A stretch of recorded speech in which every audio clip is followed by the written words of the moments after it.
그 다음에는 증산작용. 자, 증산작용이 뭐냐면요. 식물체 속의 물이 수증기로 변하여 잎의 기공을 통해서 공기 중으로 빠져나가는 현상입니다. 자, 일단 먼저 이해를 해볼게. 자, 우리가 식물이 이렇게 있으면 땅 속에 이렇게 뿌리가 있죠. 자, 그럼 물을 어디다 줘? 뿌리에다 준단 말이야. 그럼 여기다가 물을 받으면 얘는 쭉 올려줍니다. 그래서 잎까지 도달을 하게 되죠.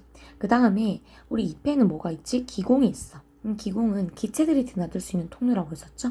그럼 여기에서 물이라는 액체 말고 이 물이라는 액체를 수증기라는 기체로 바꾸면 기체니까 기공을 통해 나갈 수 있겠죠. 이렇게 뿌리에서 흡수한 물을 수증기로 바꿔 기공을 통해 배출시키는 것. 이게 바로 증산작용입니다. 자, 그럼 증산작용은 어떤 역할을 하냐면 물 상승의 원동력이 됩니다. 왜? 물을 내보내는 곳은 잎에 있는 기공에서 수증기 형태로 내보낸대. 그럼 물을 내보내려면 어찌됐든 끌고 위로 올라와야겠죠? 그래서 뿌리에서 흡수한 물이 잎까지 도달할 수 있게끔 쭉 이동할 수 있는 원동력이 되는 거고요. 줄기를 타고. 그 다음에 식물의 수분량 조절입니다. 자, 우리가 식물에게 물을 주기만 하죠. 그럼 얘가 오줌을 배출하거나 하진 않잖아. 그죠? 물을 얻기만 하면 안 되니까 물이 많을 때 조절을 해야겠죠. 배출을 함으로써. 그 배출의 형식이 바로 수증기를 형태로 바꿔서 기공을 통해 배출시키는 증산작용을 통해 한다는 것입니다. 그 다음에 식물의 온도. 식물의 체온을 조절합니다. 체온 조절. 자, 그러면 체온은 어떻게 될 것인지. 자, 주변 온도를 낮추게 됩니다. 주변 온도를 낮춥니다. 자, 어떻게 되는 거냐면, 자, 우리 물이 수증기가 된대. 그러면 액체가 기체가 되는 거죠. 자, 액체가 기체가 되기 위해서는 주위로부터 열을 어떻게 하죠?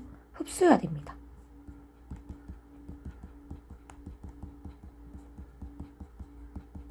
그럼 주변은 이 식물에게서 물이 수증기가 되는데 열을 제공했죠. 그러면 주변은 어떻게 될까? 결론적으로 열을 빼앗기게 됐기 때문에 주변의 온도는 떨어지겠죠.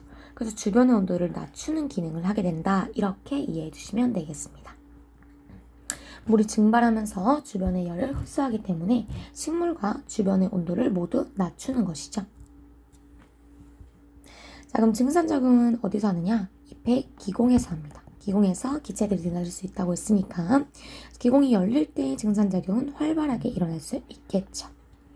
자, 그래서 우리 증산작용과 광합성은 어떤 관계가 있는 생각을 해보면요. 낮에는 기공이 많이 열려요. 그럼 기공이 많이 열릴 때 증산작용이 활발하다고 했었죠. 그러면 증산작용이 활발하니까 증산작용은 물 상승의 원동력이라고 했어서 뿌리에서 흡수한 물이 잎까지 상승을 곧잘 하게 됩니다. 그 다음에 기공이 많이 열려 있으니까 기체들이 많이 들어올 수 있는데 이 중에서도 이산화탄소가 많이 흡수됩니다. 자, 그럼 지금 뿌리에서 흡수한 물이죠. 물이 잎까지 상승. 고쳐줄게요. 그래서 물도 지금 많고 이산화탄소도 많아. 거기다가 지금 낮이니까 빛도 많지. 그러면 광합성이 하기 너무 좋은 조건이죠. 그래서 광합성을 활발하게 합니다. 활발. 그래서 증산작용을 잘하는 낮에 기공이 활짝 열려서 물과 이산화탄소 공급이 잘 되어 광합성이 활발하게 일어날 수가 있다. 자, 그러면 증산작용이 잘 일어나려면 어떻게 되느냐? 우리가 빨래가 잘 마르는 조건을 기억해주면 돼. 자, 빨래가 잘 마르려면 우리 어떤 날에 맑고 바람이 많이 부는 날 하죠? 그래서 빛은 강할 때, 온도는 높을 때,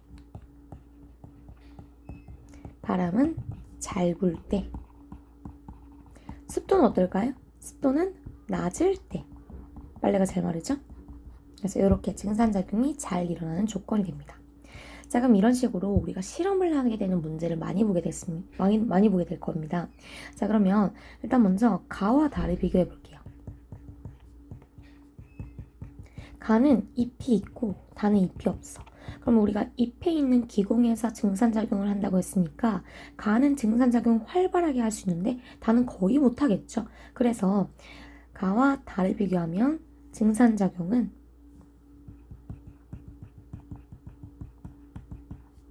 가와 다 중에 가가 엄청 활발하게 할 수 있겠죠. 자, 그 다음에 가랑 나를 비교해보면요. 둘 다 잎은 있는데 가는 아무것도 없는데 나는 비닐봉지가 있네. 자, 그럼 결론. 비닐봉지가 있으면 어떻게 되죠? 습도가 높아지죠. 자, 습도가 높으면 증산작용 잘 한다 했어? 아니라고 했어. 습도가 낮을수록 잘한다고 했으니까 가와 나를 비교하면 또 한번 가가 더 증산작용을 잘합니다.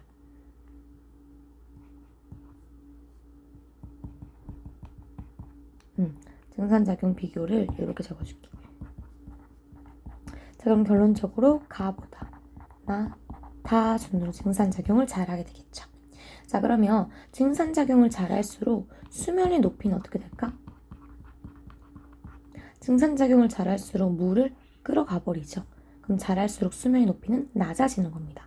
그래서 수면의 높이는 반대로 이렇게 될 수가 있겠죠. 그래서 증산작용을 비교하는 것과 수면의 높이를 비교하는 것 이거 두 개 하나 써줄게요. 자, 그리고 비닐봉지에는 이렇게 물방울이 생기게 됩니다. 자, 이거 왜일까? 증산작용을 통해서 식물체에서 수증기가 나왔는데 나오고 보니까 주변의 온도가 되게 낮아. 그래서 다시 액화하는 것이죠. 비닐봉지 겉면에서 다시 액화. 다시 액체 물방울이 돼서 여기 달라붙는 것입니다. 됐죠? 자, 그럼 여기 맨 위에 식용유를 뿌려주네. 식용유의 역할은 무엇이냐? 물이 증발하는 것, 표면에서 증발하는 것을 막아준다. 이렇게 실험 조건에 대해서도 하나 알아줄게요. 자, 표면에 있는 것은 물은 잘 증발을 내버리죠. 그래서 이 증발을 해서 수면 높이가 낮아진 건지 증산작용을 활발히 해서 낮아진 건지 잘 구분할 수가 어려워질 수 있기 때문에 그래서 물이 증발하는 것을 막기 위해 맨 위에 식용유를 떨어뜨린다는 거, 기름층을 만드는 것이죠. 자, 이렇게 증산작용 봤으니까 증산작용이 무엇인지 어떠한 역할을 하는지 그리고 어떻게 잘 일어날 수 있게 되는지 광합성 간의 관계는 어떻게 되는지 알아봤습니다. 예제 볼게요. 증산작용에 대한 설명을 옳지 않은 것 식물체 내 수분량 조절할 수 있겠고요. 체온이 높아지는 것을 막고 낮춰주는 효과죠. 식물체의 물이 수증기로 바뀌어 공기 중으로 나가는 현상이고요. 뿌리에서 흡수한 물이 줄기를 거쳐 잎까지 이동하게 되고요. 광합성에 필요한 물과 이산화탄소를 기공을 통해 흡수하게 한다. 물을 기공을 통해 흡수하지는 않죠. 그래서 답은 5번. 다음 문제. 증산작용에 대한 설명 옳은 것. 잎의 기공은 증산작용을 위해 항상 열려있다. 아니죠? 닫힐 수 있고 열릴 수가 있죠. 그래서 기공이 많이 열려있는 낮일수록 증산작용이 활발하게 일어난다고 했습니다. 주로 잎의 뒷면보다 앞면에서 더 아니죠. 뒷면에 기공이 더 많기 때문에 뒷면에서 더 활발하게 일어납니다. 습도가 높고 바람이 적게 부는 날? 아니죠. 습도가 낮고 바람이 많이 부는 날 활발하게 일어날 수 있겠고요. 뿌리에서 흡수한 물이 잎까지 상승할 수 있게 하는 원동력이 되죠. 그렇죠. 잎을 모두 딴 나무까지는 식물체 내 수분량과 체온 유지가 잘 이루어질 수 없겠죠. 왜?